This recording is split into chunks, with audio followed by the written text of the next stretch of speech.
Now let's correct together the Fall of the House of Usher, Part 3.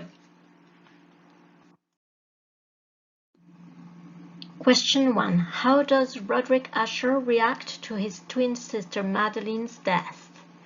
Well, in the text, a few sentences can help you.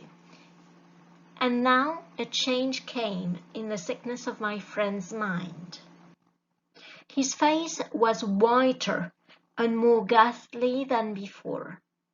The light in his eyes had gone, the trembling in his voice. He sat looking at nothing for hours. So after his twin sister Madeline's death, Roderick Usher's mental and physical health deteriorates. Question 2. When does the scene take place? I quote page 31.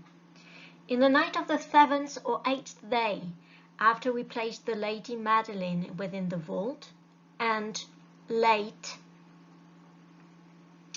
The scene takes place a week after Lady Madeline died, in the narrator's bedroom, late at night. Question 2b. What is the weather like outside? The wind is mentioned as well as the storm. We can therefore answer that outside there is a storm, that is to say strong winds, rain, thunder, and lightnings. Question 2c. Pick out all the words referring to the lexical field of fear. You've got several words in the text, amongst them nouns like nervousness, trembling, fear, darkness, a feeling of horror, an adverb, nervously, verbs, filled, caught, lay upon me, and adjectives like gloomy, dark, and heavy, which contribute to the atmosphere. Question 2d. How is the narrator's fear transcribed visually in this paragraph? Well, it is transcribed visually in this paragraph through the use of punctuation. There are many short sentences separated by commas and hyphens, which evokes the narrator's quick heartbeat or tachycardia, ta-tum, ta-tum, ta-tum, ta-tum. That is to say, his fear. Question 3. Who comes to the narrator's bedroom and why? Thanks to the sentences, I knew it was Usher. I saw him at my door. And have you not seen it? He said. He hurried to one of the windows and opened it to the storm. We understand that Roderick Usher comes to the narrator's bedroom because he wants to show him something outside.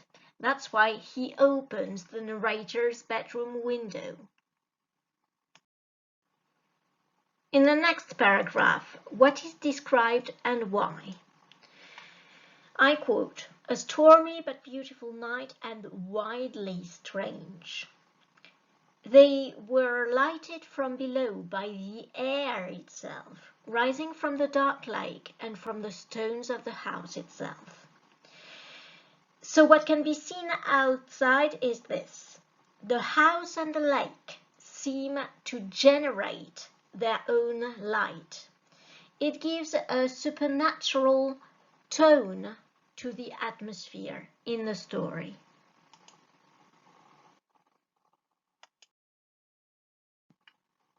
Answer to question 5. What does the narrator decide to do to calm Roderick Usher down? Well, the narrator decides to read him a book, and more particularly a romance called The Mad Christ, a story that he likes. He hopes it will help him be quieter.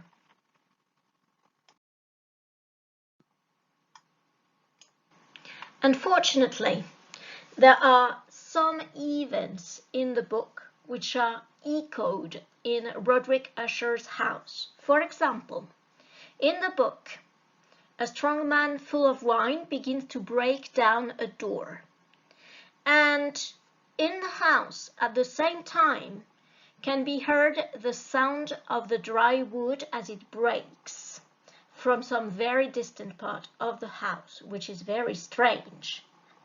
A bit later, the character in the story, the man, discovers a strange and terrible animal.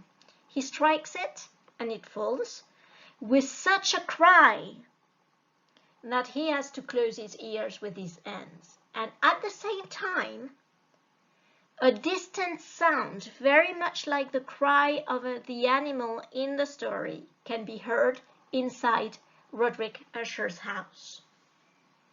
Eventually, a part of the story is read where a heavy piece of iron falls on a stone floor with a ringing sound. The narrator heard clearly, but from far away, a loud ring sound, as if something of iron had indeed fallen heavily upon a stone floor, or as if an iron door had closed.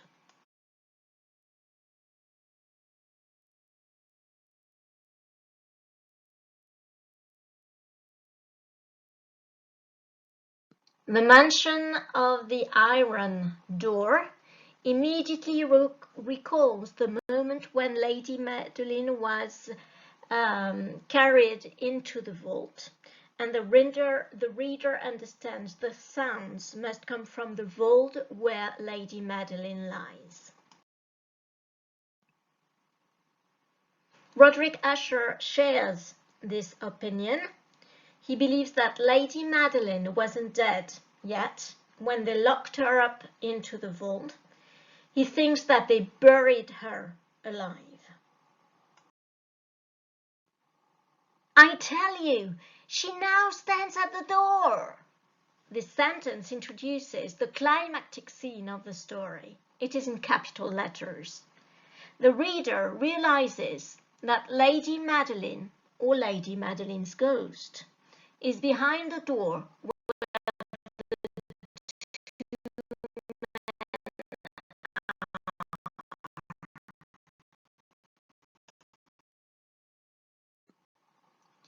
Lady Madeline appears, her white dress full of blood, her body full of bruises.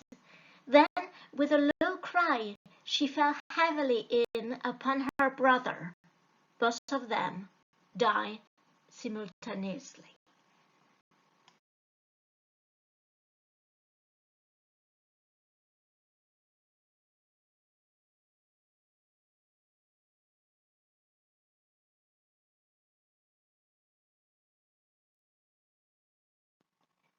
The narrator is so terrified that he runs away from the house as quickly as he can. In the distance, the narrator can watch the house of Usher disintegrate, and it eventually disappears in the lake. This is the end of the house of Usher.